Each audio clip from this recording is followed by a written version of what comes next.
The first one that we're going to touch on is Untold Riches by Elizabeth Sims.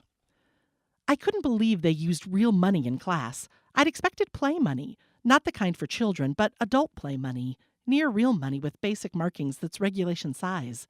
Phony coins I expected too. But there we were, a dozen brand new teller trainees up to our elbows in the real thing, $10,000 of it. The trainer, a bored veteran of human resources, had counted it out before our eyes. This was the job for me, finally. I believe that was the bank's first mistake. Moreover, though, I thought I'd forgotten how to flirt. Lord, it had been years, my prime sliding away from me like a wad of bacon grease across a hot skillet. But I hadn't forgotten. No, I sure hadn't.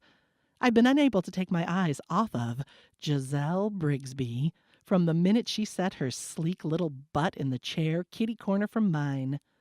Unlike the rest of the class, women who were dressed as if for hooker tryouts, Giselle wore black slacks that just missed the category of jean styling. Forbidden. A black turtleneck against the prairie chill, and a spring green leather belt that slithered around her hips like a friendly python. The shoes? Well-worn Doc Martens, black, of course. She was a dewy little baby dyke whose attempts at looking and acting tough made the tips of my toes ache. And on top of it all, her parents had had the miraculous sense to name her Giselle. Alva Johnson, the trainer, butchered it. Giselle Bigsby? President, answered Giselle, little smart mouth. At break, I staggered to the washroom and sat whispering, Giselle, Giselle. On leaving, I avoided my eyes in the mirror, my accusing eyes that, had I met them, would have asked, who in God's name do you think you are? You've got 15 years on her at least. Your breasts sag and your bangs are cut crooked.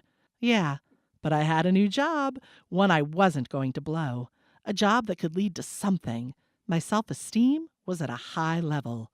So next break, lunchtime, Giselle happened to be right ahead of me, going into the cafeteria, holding the door open, and I happened to place my warm, loving hand over hers for an instant. My lips are full and sensuous, and I sort of swirled a smile right into her fresh, startled face. From then on, I noticed her noticing me.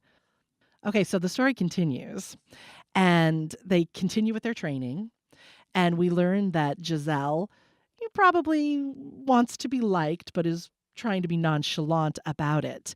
And then at the end of the day, they have to turn their money back in. You guys remember this part of the story? They're looking at me like they know everything that's happening. And here's the fun part. Well, I'm just going to read it because it's way more fun. Giselle and I were working at adjacent windows, and Alva Johnson had just told us to turn in our drawers for the day when I saw Giselle's hand slip from her drawer to her front pocket. She stuffed a bill in. She licked her lips. Just as she glanced toward me, I looked away. A thrill ran through me. The kid's got guts.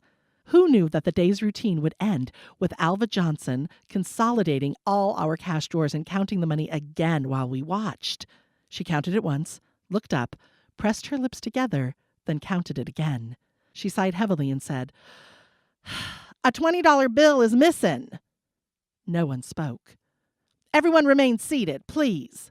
She pulled her chair from behind her table to sit facing us square. "Whoever has the 20, bring it to me." Silence. From my window side view seat, I watched Giselle run her tongue over her teeth, trying to decide whether to be amused or scared. "Class, this is disappointing," said Alva. "We all have to wait here until whoever has the 20 comes forward." My classmates, except Giselle, shifted and groaned. We sat in silence for 6 years. Then I had a sudden thought. My wallet was in my coat pocket, which was hanging on the back of my chair. I made a loud, real-sounding sneeze, then fumbled in my coat pocket as if for a Kleenex. A minute later, I bent down to look under my chair. "Oh, what's this?" I cried, holding up a 20. "What the heck?" Giselle's head snapped around, and she gazed at me in total awe. Alva, narrow-eyed, took the 20. "Everybody waits until I check the serial number." Shit. She doesn't get away with it that time. So we're going to take just one more quick little break and we'll be back with another excerpt. You're listening to Ben's Book. We'll be right back.